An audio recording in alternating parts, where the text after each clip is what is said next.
रहा है। अब ईरान ऐसा करेगा, ईरान के जो 86 साल के जो नौजवान हैं जिन्होंने अल्लाह का नाम लेके अल्लाह के राह पर सजदा कर दिया था जमीनों पर, अपने जमीन पर, तो आप पीछे हटने वाले नहीं हैं। जो मामला जो ईरान और इजराइल का जो है, ये मामला हमारा फलस्तीन से है, हमारा फलस्तीन से मेरा आस्था है, मेरा मस्जिद अक्सा से आस्था है। इसको अगर तुम चोट पहुंचाने की गलती करोगे तो कतरा कतरा की तरसोगे। मिल रहा है, ईरान तुमको ठीक कर देगा, और ईरान से तुमने पंगा लेके ठीक नहीं किया है, तुमको लंगा करके तुम्हारे जमीन से दौड़ा दौड़ा के मारेगा। जिस तरह से इजराइल और यहाँ पे ईरान की युद्ध हो रहे हैं, अब अमेरिका भी बीच में आ चुका है, बीच में। अमेरिका क्यों आ रहा भाई?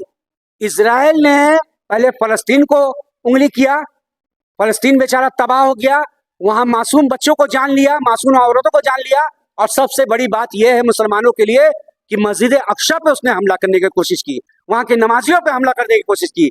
तो इजराइल ने फिर दोबारा गलती की ईरान पे हमला करके, और ईरान पे हमला जब किया है तो ईरान जब जवाब दे रहा है, अपना जवाब जब उसको दे रहा है, तो क्यों दर्द हो रहा है?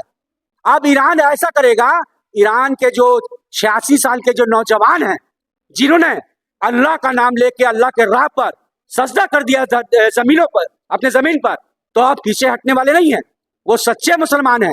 वो सच्चा मुसलमान जब एक मता नमाज पढ़ लेता है, सजदा कर लेता है, और अल्लाह का नाम जब ले लेता है, जब राह पर निकल जाता है, तो कोई माई का लाल इस धरती पर नहीं है, इस पृथ्वी में नहीं है, इस संसार में नहीं है कि उसको पीछे हटा सके कोई भी। अमेरिका जो खेल खेलना चाह रहा है ना, तो मैं बता देना चाहता हूं अमेरिका को कि अमेरिका तुम अभी भी सुधर जाओ। तुम्हारी नीति जो है बहुत गंदा नीति है। तुम जो वर्ल्ड के इकोनॉमिक को जो हमला करने वाले हो, जो उसके नुकसान पहुंचाने वाले हो, ये मंसूबा तुम्हारा कभी भी कामयाब नहीं होगा।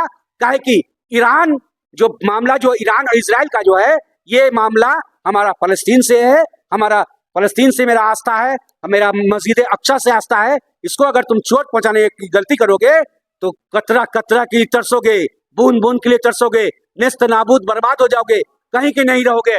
आने वाले समय में वाकई में यकीन के साथ कहता हूं कि इस पृथ्वी से तुम्हारा नेस्त नाबूद, नक्शा से, तुम्हारा मैप से, वर्ल्ड के मैप से तुम्हारा नामो निशान खत्म हो जाएगा।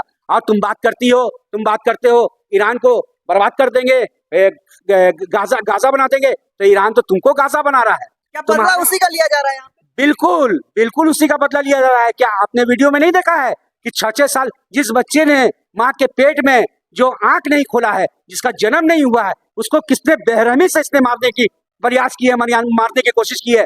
जिस युवा ने 5 टाइम की नमाज अदा की, वहां के लोगों को मदद करने के काम की, दोबारा तिबारा हमला में उनको भी शहादत देना पड़ा, वो भी कहीं ना कहीं मर गए, वो भी कहीं कहीं इंतकाल कर गए। इसका जवाब तुमको मिल रहा है।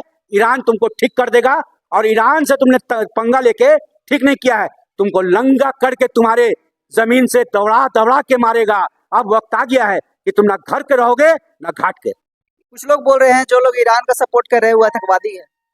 ईरान का सपोर्ट? अरे जो इजराइल का सपोर्ट कर रहा है वो आतंकवादी है। इजराइल का वजूद क्या है भाई?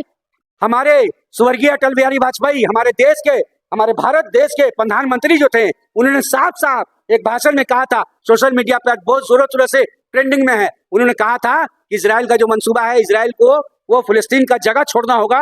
वो फिलिस्तीन ने जो उसको बसने के लिए जगह दिया था, वो जगह छोड़ना होगा। इजराइल को हर कीमत पे पीछे हटना होगा।